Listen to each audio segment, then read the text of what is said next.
다 함께 찬송가 430장 주와 같이 길 가는 것 찬양하시겠습니다. 찬송가 430장 주와 같이 길 가는 것 함께 찬양하시겠습니다.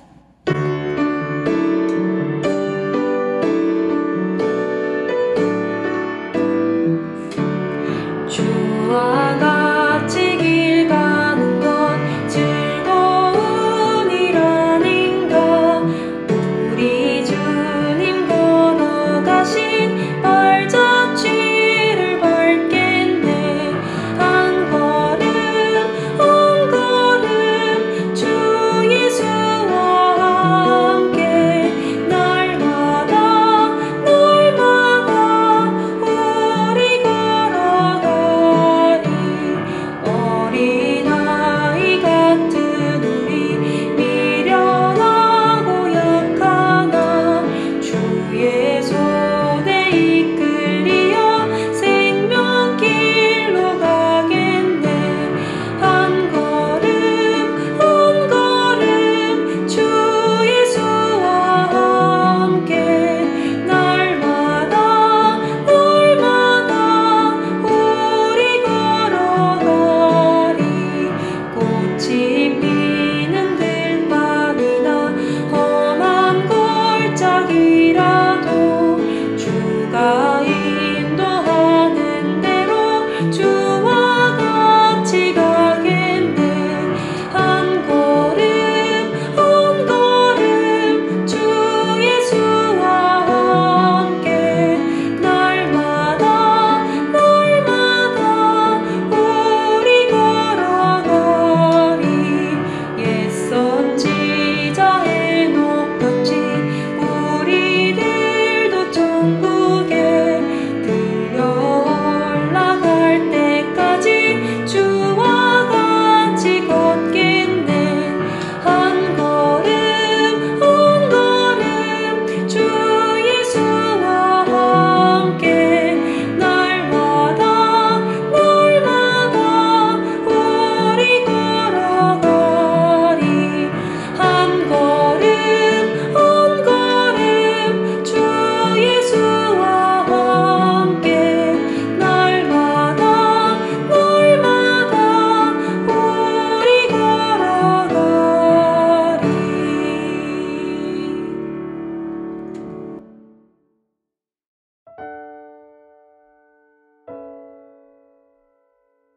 함께 기도하시죠. 하나님 감사합니다. 은혜의 새날을 주시니 감사합니다. 하나님 또 우리에게 소명을 주시고 주님 사모하는 마음, 순복하려는 마음, 또 하나님 앞에 그 예배의 자리를 지키려는 선한 소망을 주시니 감사합니다. 마르다처럼 분주한 일이 많을 그런 이 시대를 살아가지만 그러나 그 심령에 마리아처럼 주님 앞에서의 예배를 지켜가는 저희들 모두가 되게 하여 주시기를 원합니다. 오늘 또 이 누가복음 10장 후반부의 말씀을 통해서 주의 뜻을 얻는 교회의 신비를 깨닫는 저희들 다 되게 하여 주옵소서. 예수님 이름으로 감사하며 기도하옵나이다. 아멘. 우리 함께 암송하실 말씀 마태복음 5장 10절의 말씀입니다. 읽고 암송하시죠. 의를 위하여 박해를 받는 자는 복이 있나니 천국이 그들의 것임이라. 마태복음 5장 10절 말씀. 아멘. 오늘 우리에게 주시는 주님의 말씀은 누가복음 10장 38절에서 42절의 말씀입니다. 이 말씀을 통해서 저희가 수일간 하나님의 은혜를 나누고자 합니다. 우리 같이 한 절씩 교독하시죠. 그들이 길 갈 때에 예수께서 한 마을에 들어가심에 마르다라 이름하는 한 여자가 자기 집으로 영접하더라. 그에게 마리아라는 동생이 있어 주의 발치에 앉아 그의 말씀을 듣더니 마르다는 준비하는 일이 많아 마음이 분주한지라. 예수께 나아가 이르되 주여 내 동생이 나 혼자 일하게 두는 것을 생각하지 아니하시나이까. 그를 명하사 나를 도와주라 하소서. 주께서 대답하여 이르시되 마르다야 마르다야 내가 많은 일로 염려하고 근심하나 몇 가지만 하든지 혹은 한 가지만이라도 족하니라. 마리아는 이 좋은 편을 택하였으니 빼앗기지 아니하리라 하시니라. 아멘. 오늘 이 말씀을 두고 교회의 신비 5번째 시간이 될 것이에요. 내 심령의 필요를 아시는 예수님의 인격을 경험합니다. 교회는 이런 은혜를 얻는다라는 의미죠. 내 심령의 필요를 아시는 예수님의 인격을 경험합니다. 그리고 그 주님의 인격적인 섬기심 속에서 우리는 또한 주님의 뜻을 헤아리는 나의 성숙한 인격으로 변화되어 가겠죠. 자, 오늘 이 수절밖에 되지 않는 말씀이지만 참 우리에게 의미하는 바가 커서 오늘과 내일 혹은 모레까지 이 말씀을 묵상해 보고자 해요. 자, 봅시다. 38절, 길 갈 때에 한 마을에 들어가셨다 그랬어요. 예수님께서 한 마을에 들어가시매. 여기서 이 한 마을, 요한복음 11장, 12장을 연구해 보면 베다니라는 마을이고, 이 마을 예루살렘 동쪽에 있는 감람산 동쪽 기슭에 위치한 마을, 예루살렘에서 그렇게 멀지 않아요. 한 3km 정도 떨어져 있는 그런 마을이라는 것을 알게 돼요. 마르다라 이름하는 한 여자가 자기 집으로 영접하더라. 우연히 그렇게 들른 집이 아니라는 것을 알게 됩니다. 마르다, 숙녀, 여주인이라는 뜻의 이름인데요. 자연스럽게 예수님을 영접하고 또 집으로 초대해요. 그러니까 예수님과 이 마르다와 그 가족들이 초면이 아니었음을 암시해 줘요. 이 마르다는 마리아의 언니입니다. 그리고 나사로의 동생입니다. 요한복음 11장, 12장에 그 증거들이 있어요. 이후 나사로는 죽었다가 예수님의 도움으로 살아나게 되는, 정말 이 땅에서 부활을 경험하는 사람이 됐죠. 마리아는 너무나 성경에 많이 등장하는 여성들의 이름 중 하나죠. 구약의 그 미리암, 모세의 누이인 미리암의 헬라식 표현이기도 합니다. 가장 사랑받는 이라는 이집트어 마르예에서 기원을 둔 이름이라 생각을 합니다. 예수의 몸에 향유를 부으며 경배했던 마르다의 동생 마리아. 이들 가족들은 예수님과 아주 각별한 사이였다라는 것을 알 수 있어요. 그래 그 예수님께서 그 가정에 들어가셔서 마리아는 그 예수님의 발치에 앉아 있고 마르다는 분주히 예수님이 잡수실 음식을 준비한 거죠. 39절, 그에게 마리아라는 동생이 있어 주의 발치에 앉아 그의 말씀을 듣더니, 여기서 그 듣더니라는 단어는 경청하다 혹은 그 경청하는 중에 깨달아서 그 마음에 깊은 은혜를 얻고 깨달음을 얻는 것, 이것을 그 아쿠오라는 단어로 표현을 했어요. 마르다와 마리아의 모습은 오늘 본문인 누가복음 10장에서 나타나는 그런 장면만이 전부가 아니죠. 이 같은 말씀의 맥을 잇고 있는 요한복음 12장을 보면 이 뒤에 어떤 일들이 일어났는지를 더욱더 상세하게 기록하고 있어요. 자, 요한복음 2장 2절 3절을 봅시다. 거기서 예수를 위하여 잔치할새 마르다는 일을 하고 나사로는 예수와 함께 앉은 자 중에 있더라. 오라버니도 앉아 있는 거죠. 마리아는 지극히 비싼 향유 곧 순전한 나드 한 근을 가져다가 예수의 발에 붓고 자기 머리털로 그의 발을 닦으니 그랬어요. 그러니 이 마리아와 마르다의 그 음식을 준비하고 예수님의 발치에 앉아서 말씀을 듣던 마르다와 이 마리아의 행동의 차이, 그것은 사실 이제 요한복음 12장의 말씀과 연결해 보면 곧 이어서 마르다는 예수님을 위해서 음식을 준비했겠고 마리아는 곧 예수님 곁에서 그에게 향유를 부었다라는 것을 알게 돼요. 이 몇 가지 장면들 속에서 우리가 은혜를 얻고 분별을 얻을 수 있는 것들이 너무나 많이 있습니다.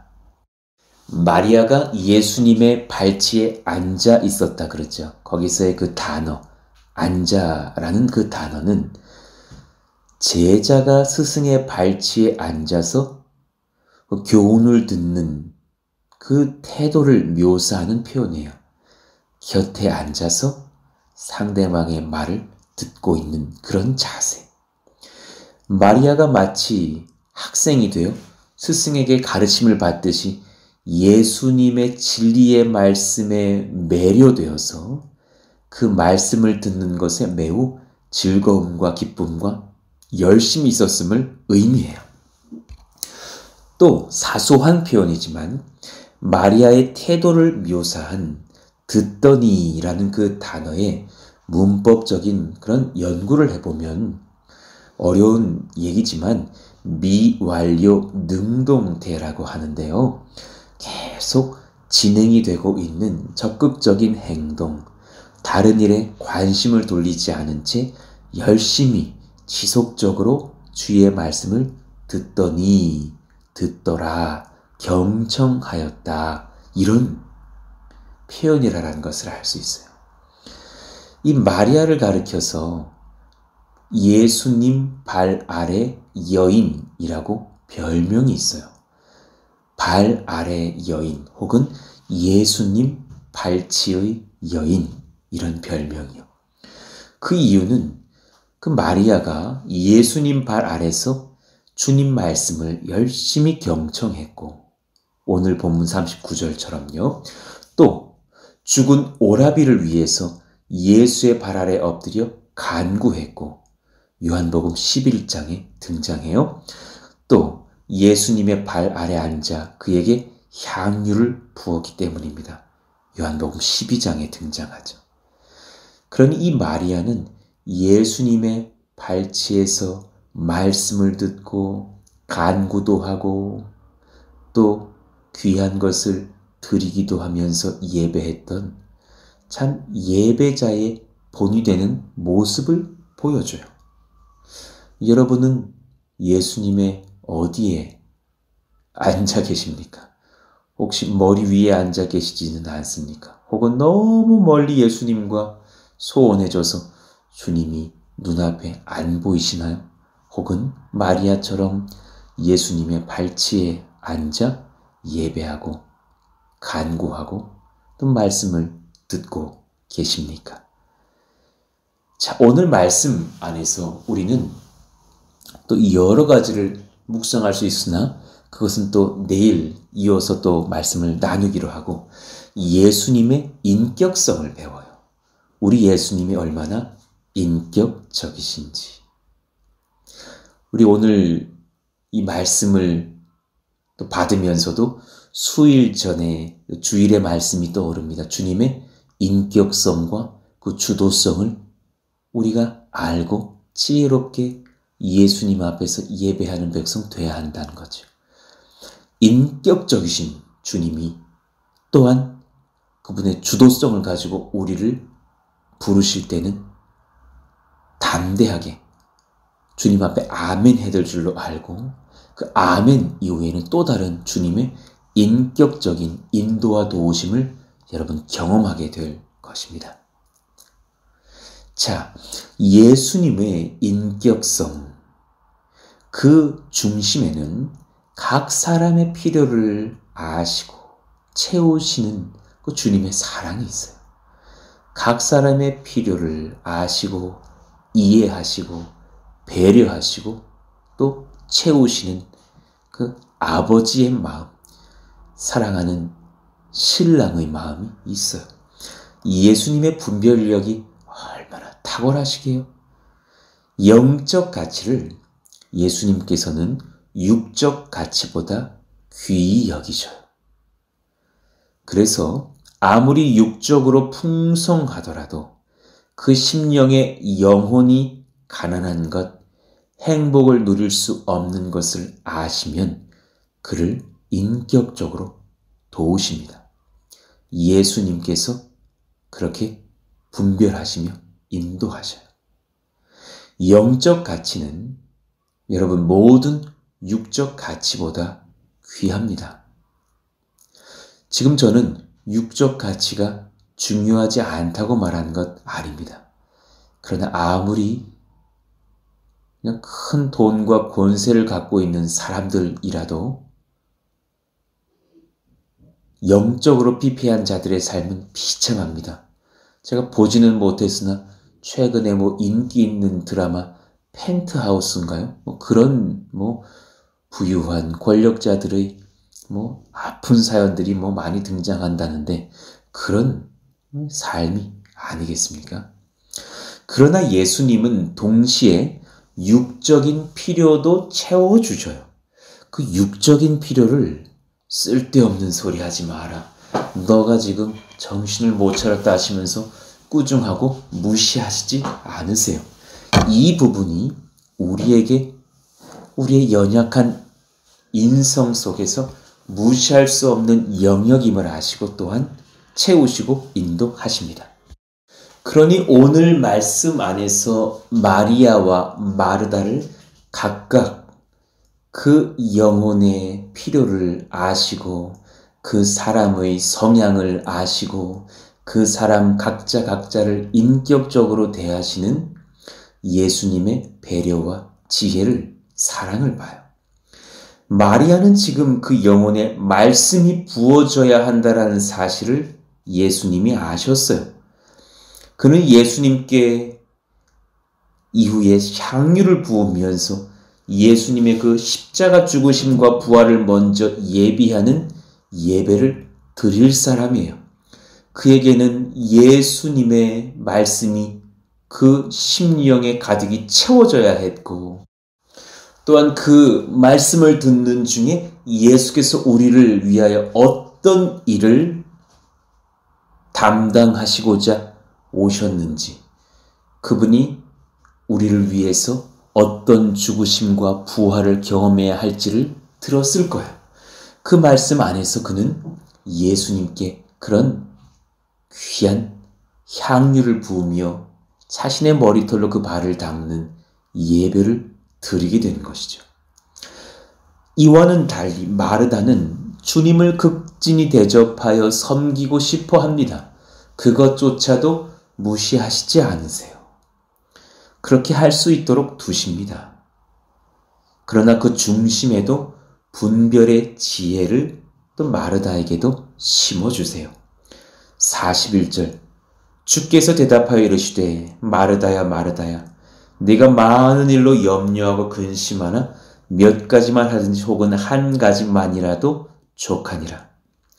동시에 여러 가지 하기 원하는 자도 있고 할 수 있는 자도 있고 한 가지밖에 할 수 없는 자도 있느니라. 그 한 가지밖에 할 수 없는 자의 그 한 가지 말씀을 향한 필요도 굉장히 중요한 하나님 나라의 가치로 너가 함부로 말할 수 있는 것이 아니다. 그도 옳고 이도 옳은 것이 아니겠느냐. 각자에게 인격적으로 대하시며 또 분별력을 더하시는 주님의 말씀을 봐요. 마리아는 이 좋은 편을 택하였으니 빼앗기지 아니하리라 하시니라. 마리아는 특히나 말씀을 듣고 은혜 얻기를 소망하였으니 이 은혜는 빼앗기지 않을 것이야. 그러면서 그 마리아의 심령에 필요한 말씀을 향한 열망과 소망을 지켜주셔요. 우리 주님, 우리 필요 잘 아시고 배려하십니다. 여러분의 육적인 필요도 아시고 여러분의 영적인 필요도 아십니다. 푸른숲 동산교회에 모두 함께 동참했을 때 우리 각자는 이 교회를 잘 세우고 도우려고 그렇게 모여든 분들 계셨죠. 그러나 결국 수개월 지나고 깨달은 것이 무엇인가 하면 내가 도우려고 갔다가 은혜를 입는구나. 주님이 그 교회 나를 통해 세우시려고 부르신 줄 알았더니 주님이 그 교회를 통해 나를 세우시려고 인도하셨구나. 라는 고백들을 종종 서로에게 나누곤 하였습니다. 심지어 저도 마찬가지니까요. 하나님의 지혜와 경륜은 참 탁월하셔서 우리를 참 지혜롭게 인격적으로 이끄시며 우리를 돕고 채우십니다. 여러분, 아브라함은 137세에 그의 아내를 먼저 하나님께 보냅니다. 아내가 먼저 죽습니다. 그 기록이 창세기 23장에 있어요. 그때의 그 아내의 소천한 사라의 나이는 10살 적었을 것이고 아브라함은 137세였어요. 우리들 생각 같으면 137세의 노인이 아내를 먼저 보내고서 조용히 남은 생애를 살기를 원할지도 몰라요. 그리고 후처를 두기라도 하면 주책이다 말할지도 몰라요. 그러나 사람은 누구나 마음의 외로움과 사랑받고자 하는 소망이 있죠. 아브라함도 아내를 잃고서 그러한 상실감과 외로움이 있었을 것입니다. 그리고 아내의 불임으로 원하는 만큼의 자식을 못 낳았던 마음의 상함도 있었을지도 모르죠. 그래서 후처를 맞이합니다. 137세에 후처를 맞이했으니 그의 이름은 그두라라고 창세기 25장 1절은 증거하고 있어요. 아브라함의 둘째 아내 그두라, 그는 첩이 아니라 후처입니다. 아내 사라가 죽은 후에 재혼하였다라는 이야기입니다. 그리고선 137세의 노인이 그로부터 38년 더 살면서 무려 6명의 자식을 낳았습니다. 여러분 어떻게 생각합니까? 망사스러운 일입니까? 주책입니까? 아니, 하나님은 그를 아시고 그의 니즈와 그의 소망과 그의 욕구까지 아시고 선한 가족을 또한 붙이셔서 그 마음의 필요를 채우신 것을 봅니다.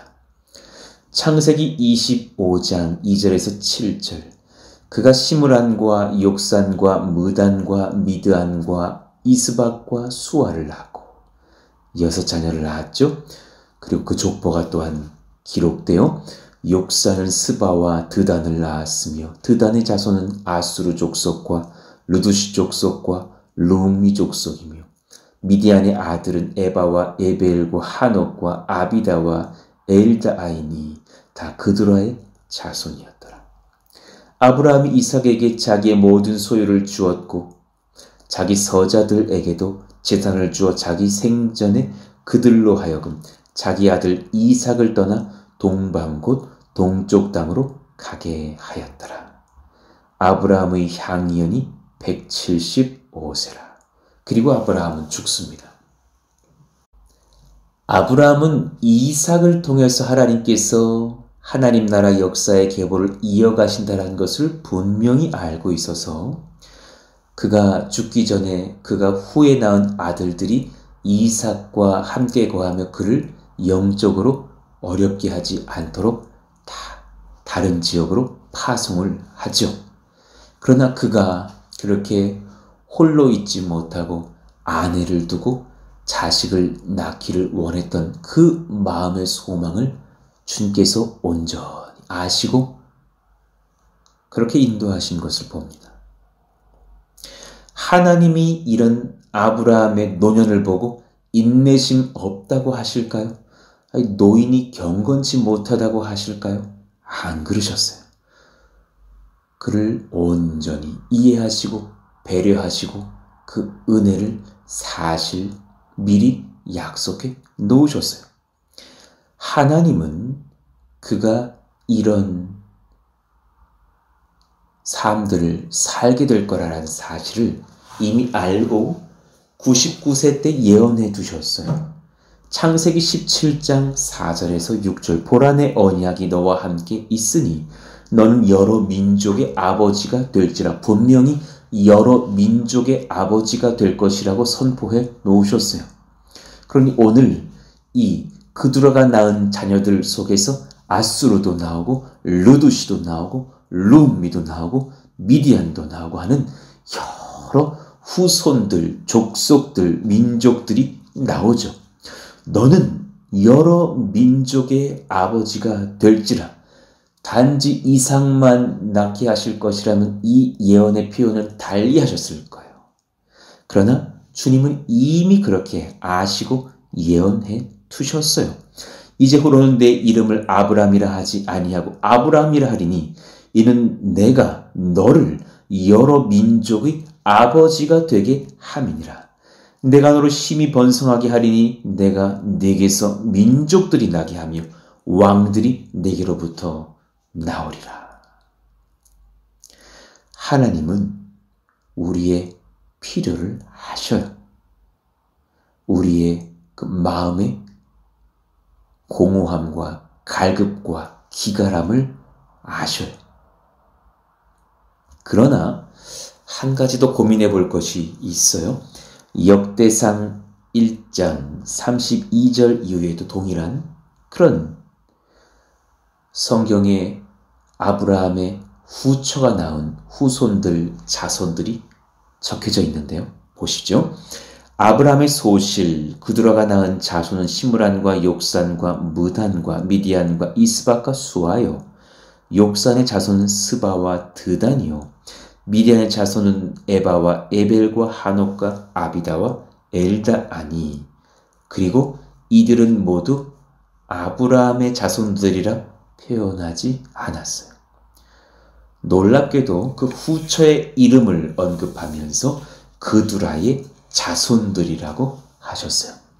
그리고 이제 문맥을 달리 하시면서 그 다음 절에 아브라함이 이삭을 낳았으니 이삭의 아들은 에서와 이스라엘이더라 하면서 에서와 이스라엘, 야곱의 주님께서 허락하신 새 이름 12지파의 아비가 될 이스라엘이라 이름하시면서 하나님의 아들의 계보는 아브라함이 낳는 이삭의 계보를 통해서 이어진다는 것을 분명히 구별하셔요. 하나님의 지혜는 시공간을 초월하셔요. 그래서 이미 아브라함의 필요를 아시고 그가 여러 민족의 조상 될 것을 예언하시며 성취하셨음을 성경은 기록해요. 그러나 또한 하나님은 우리의 인격성을 배려하심으로써의 사역을 끝내시는 것이 아니라 하나님의 주도성을 가지고 또한 사람의 역사 속에서 하나님의 계획하신 그런 인물들을 택하시기도 하시며 하나님의 주도적인 사역을 끌고 가셔요. 본처인 사라를 통해서 이삭을 낳게 하시고 그 이삭의 계보 안에서 우리 구주 예수님의 계보가 그렇게 오랜 기간 이어지게 하시는 주님의 작정은 변함이 없이 명확하시고 분명하셨어요. 하나님께서 우리 삶의 모든 필요를 아시고 하나님 뜻 안에서 이를 채우신다라는 그것만 알고 주님 저를 좀 도와주세요 간구만 하는 신앙이라면 여러분 이것은 반쪽 믿음, 반쪽 복음, 반쪽 신앙밖에는 되지 않아요. 주님이 우리를 아시고 우리 필요 채우신 것은 분명해요. 그러나 왜 그렇게 인격적이시겠어요? 이제 예수님을 향한 우리의 인격성을 요구하시는 지점이 있기 때문이에요. 어린 아이를 낳고 기르실 때 부모는 하염없이 인격적이죠. 그 아이에게 바라는 것 있습니까? 아무것도 없어요. 저 잘 먹고 잘 자고 잘 성장해 주기만을 바라는 것이 부모의 마음이죠. 그러나 그것이 지속되고 30년, 40년 지나가도 똑같은 것만 바라는 부모라면 그건 잘못된 부분이 있는 거죠. 이제 그 자녀가 성장해서 어른이 되고 시집 장가가고 난 뒤에라면 또한 그렇게 자신을 지도해주고 길러주신 부모님을 향한 그 자녀의 인격성을 바랄 때가 된 거죠. 그것을 바라는 부모의 마음이 지나친 것은 아닐 것입니다. 이와 마찬가지예요. 예수님의 인격성의 중심에는 우리 각 사람의 필요를 아시고 채우심이 먼저 선행돼요. 예, 맞아요. 그러나 그 인격이, 신앙이 자라난 뒤에는 우리 인격이 성령 안에서 주의 뜻을 알아 나를 향한 절제, 주를 향한 드림으로 순종하기를 원하셔요. 작은 것이라도 기뻐하셔요. 주님을 향해서 내가 할 수 있는 것, 작은 것 하나 드림을 우리 주님 기뻐하시죠. 그러니 역대상 1장 34절 말미에 분명히 이들은 모두 그두라의 자손들이라 하셨지 아브라함의 자손이었다고 말씀하시지 않았어요. 성경 어디를 봐도 여성이 족보의 중심에 등장하는 것은 낯선 예예요. 그러나 분명히 그두라의 자손이라고 말씀하신 그 이유가 있는 거죠. 아브라함이 빠지고 후처의 이름 그두라가 등장하면서 그 그두라의 자손이라고 하신 주님의 말씀, 그 의미가 뭘까요? 아브라함의 필요도 주님은 채우시지만 당신의 원대한 계획은 주도권 잡으시고 추진하고 계시는 분이라는 것을 말씀해요. 그 그두라의 자손들에게서 하나님의 역사가 일어난 것은 아니었어요. 하나님이 계획하신 이삭의 후손에서 하나님의 인물들이 등장하죠. 주님은 우리가 하나님 뜻과 계획 아는 것을 기뻐하셔요. 우리가 모든 삶의 영역에서 하나님 보호하심, 도우심을 얻기를 원하듯이 또한 우리가 하나님께 나의 삶의 모든 영역 통해서 하나님 뜻 선하게 이루어 드리려고 힘쓰는 자녀들 되기를 원하셔요. 하나님이 여러분을 인정하시니 이제 여러분도 우리도 주님을 인정해드리고 그분의 주권 아래 복종하시기를 원해요. 다시 오늘 본문을 묵상하면서 말씀을 정리해 보시죠. 41절 주께서 대답하여 이르시되 마르다야 마르다야 내가 많은 일로 염려하고 근심하나 너는 너가 원하는 일을 행하려고 염려도 많고 근심도 많으나 몇 가지만 하든지 혹은 한 가지만이라도 족하니라. 그것이 너희의 소망, 너희의 마음, 너희의 필요이지 나의 소망, 나의 뜻, 나의 계획은 아니기에 본질은 될 수 없지 않느냐. 그러나 내가 원하는 것들을 내가 허락하고 배려하고 있다는 사실은 너가 잊지 말아야 할 것이다. 그러나 마리아는 이 좋은 편을 택하였으니 빼앗기지 아니하리라. 좋은 편이 뭐예요? 하나님 뜻 깨닫고 나의 삶을 들여서 주를 위하는 예배자가 될 그 직전의 상황에서의 마리아의 예수님 말씀을 경청하는 은혜의 시간. 그것은 주님 나라 역사에 얼마나 중요한 하나님 나라 복음을 듣는 시간이었겠어요. 그러니 여러분 교회의 신비 5번째를 깨닫습니다. 내 심령의 필요를 아시는 예수님의 인격 경험하시기를 원해요. 그러나 그 이후에는 주님의 뜻 헤아리는 내 인격의 변화까지도 경험하시기를 원해요. 이 둘의 조화가 우리 가운데 있을 때에 하나님께서 우리를 통해서 영광 받으실 줄로도 압니다. 찬송가 430장 주와 같이 길 가는 것의 찬송 가사를 보면 그 2절은 우리의 심령이 연약할 때를 고백하게 하는 찬송 같아요.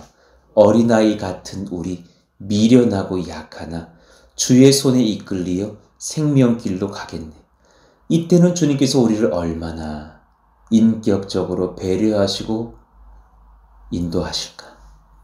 그러나 그렇게 성숙한 뒤에는 4절 가사처럼 주님 앞에 선 에녹 같은 자들 되기를 원해요. 옛 선지자 에녹같이 우리들도 천국에 들려 올라갈 때까지 주와 같이 걷겠네. 그 선지자는 자신의 아들의 이름을 무두셀라라고 지어놓았다는 것을 아시죠? 무두셀라. 969세를 살며 이 땅에서 가장 오래 살다가 노아의 홍수가 터지던 그 해에 죽은 사람. 무두셀라. 그 아들의 이름 독특해요. 하늘의 창이 열린다. 하늘에서 물이 쏟아진다. 라는 의미를 갖고 있는 아들의 이름이 바로 무두셀라예요. 에녹은 그렇게 아이의 이름을 지어놓고 하나님의 심판의 때가 머지않았으니 못해도 969년 뒤에는 하나님의 홍수 심판이 임할 것이니 회개하시기를 원한다고 복음 전했던 하나님의 사람이 아니었을까.